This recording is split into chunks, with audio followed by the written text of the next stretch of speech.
हाँ, तो आज जो अपने को टॉपिक पढ़ना है वो एपी से रिलेटेड है, that is terms of AP. कल मैंने आप लोगों को पढ़ाते वक्त क्या बोला, एपी किसको बोलते हैं और एपी फाइंड आउट कैसा करना या पहचानना कैसा, ये अपने पढ़े। आप कंसिडर कर लो तुम्हारे पास एक एपी है 2, 4, 6, 8, 10। मैंने क्या बताया था, ये सीक्वेंस एपी है या नहीं है। अगर ये आपको चेक करना है तो इसका सिंपल सा तरीका क्या है, डिफरेंस सेम आ रहा है क्या देखना। अगर इन सब का फर्क जो है वो सेम आया तो अपन क्या बोलते हैं, the given sequence is AP. जो तुम्हारा तवातिर है दिया हुआ वो क्या है, हिसाबी तजाद है। लेकिन इसके अंदर जो आज अपने को चीज पढ़ना है वो है टर्म। टर्म किसको बोलते हैं ये पढ़ना है।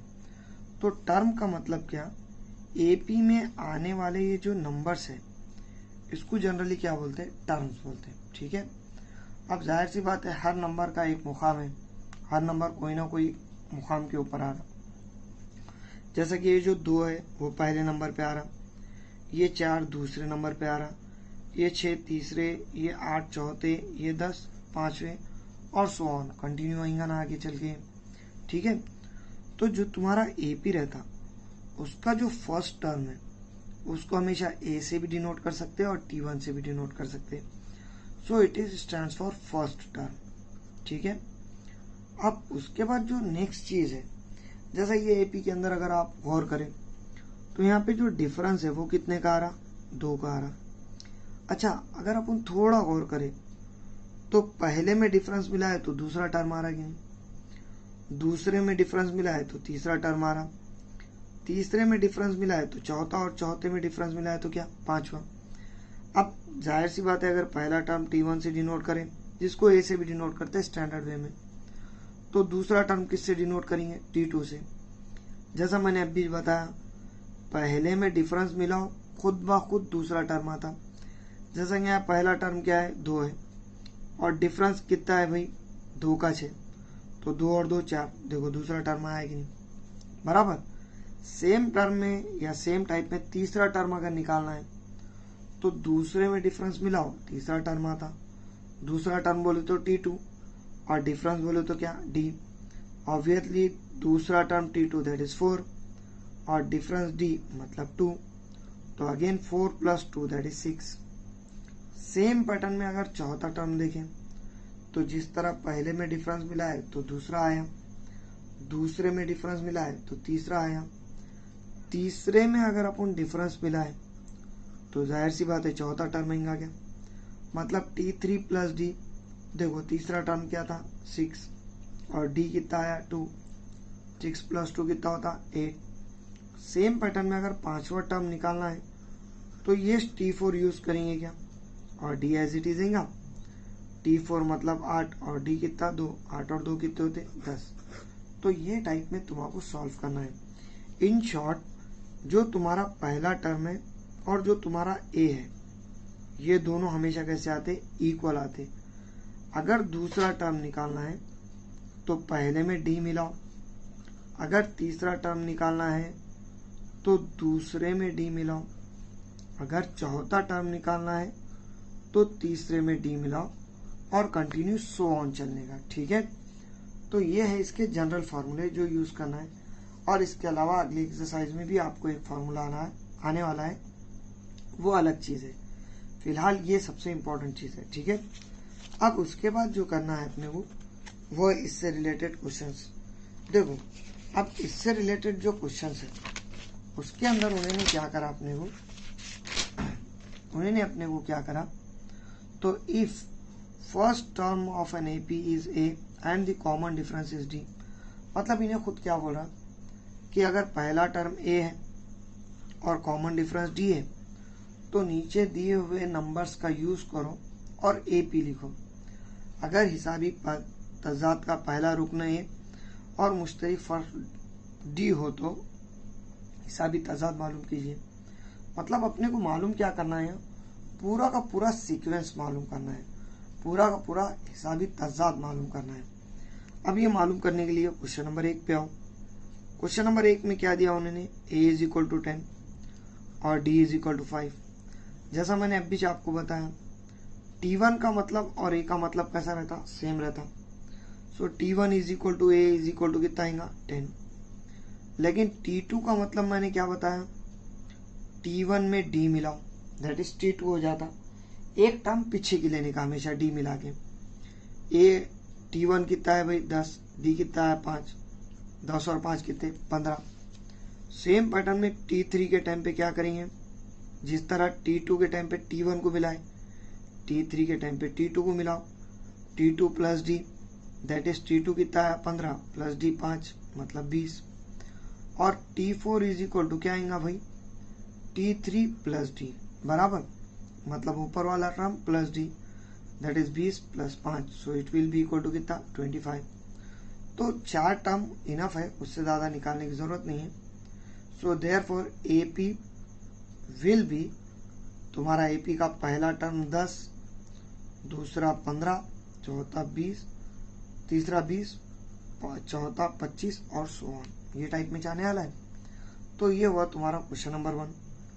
सेम पैटर्न में क्वेश्चन नंबर 2 है, देखो आपके पास A का वैल्यू क्या दिया -3 और D का वैल्यू क्या दिया इन्हें 0 बराबर।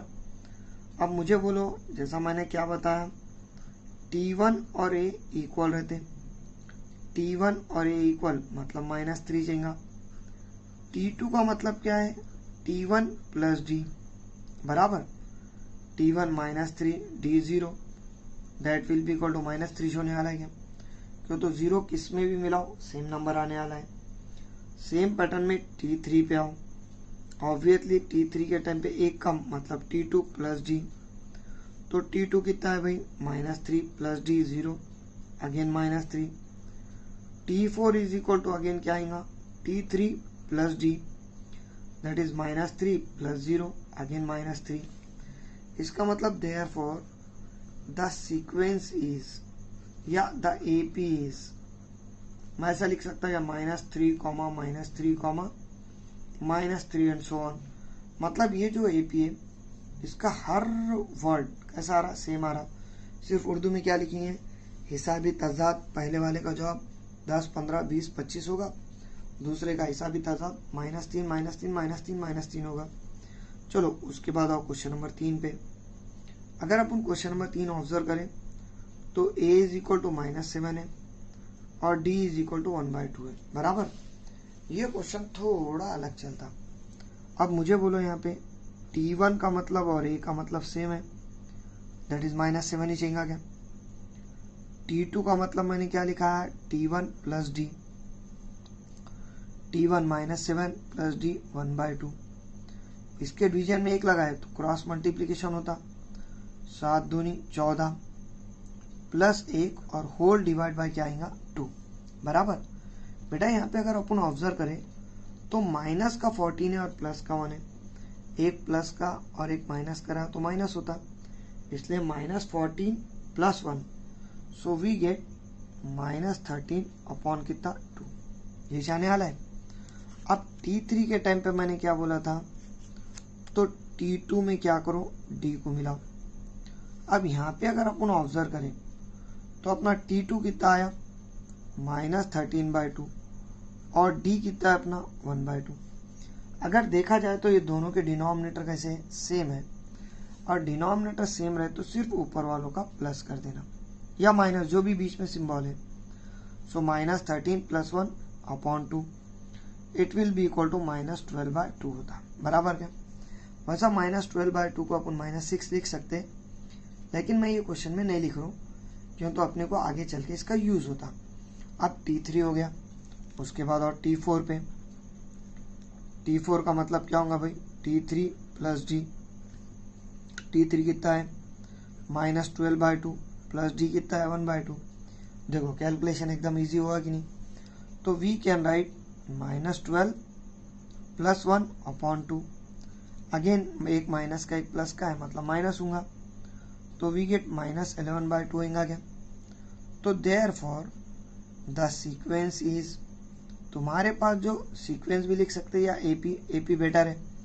द AP इज, पहला टर्म क्या है AP का -7, दूसरा टर्म क्या है -13/2, तीसरा -12/2 या -6, तुम्हारी मर्जी की बात है, कुछ भी लिखो।